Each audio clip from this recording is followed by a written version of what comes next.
ग्राम पंचायत समस्त चाषी मैंने उपस्थित होती मंच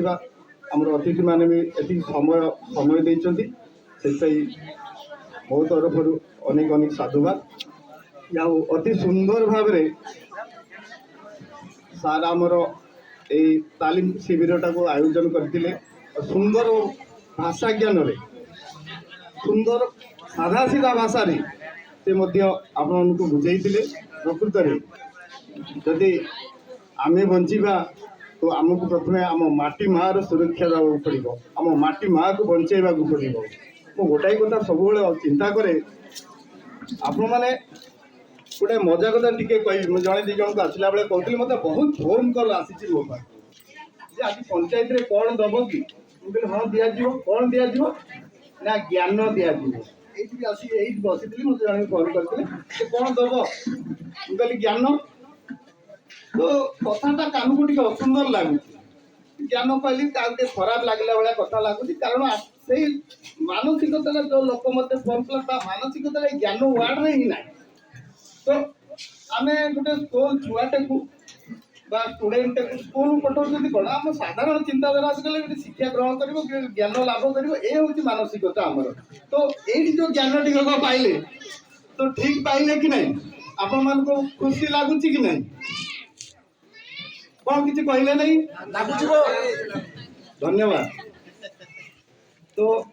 यही सार जो जी समय घंटे 1.5 घंटार जो मूल्यवान समय आपण मान को आपण समस्ते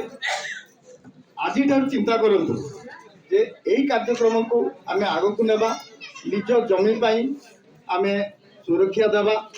को सठिक भाव में प्रयोग करवा एवं लाभवान होगा माटी मार सुरक्षा देवा धन्यवाद समस्त नमस्कार बर्तमान अनुरोध करी आम पंचायत एग्जीक्यूटिव ऑफिसर पीयूषण को अनुरोध कर किसी बहुमूल्य वक्तव्य प्रतिपद आम पाखे परसी देवे तो आज्ञा जोटा कर्ता पीयूषण जोटा कर्ता स्वागत कर धन्यवाद आम पंचायत समस्त ग्राम आसी चाषी भाई भौणी मैंने अति वयस्क आसी मैंने अच्छा सरकार तरफ आम सार आसी बहुत समय धरी चाष उन्नत प्रणाली हम जैविक सार विषय कमी प्रयोग कर चाष अधिक उत्पादन करने से बहुत समय आमको आलोचना कले जदि आम तार मान रखा जहाँ आलोचना कले ठीक सदुपयोग करवा काम लगेगा मुझे भावुँ सेटा आमर काम लगे आज समय नष्ट कले से भल काम लगे तेणु समस्त को अनुरोध करी आज जहाँ सार को आम ध्यान पाइले चाष विषय आम ठीक मार्ग में लगेगा ताल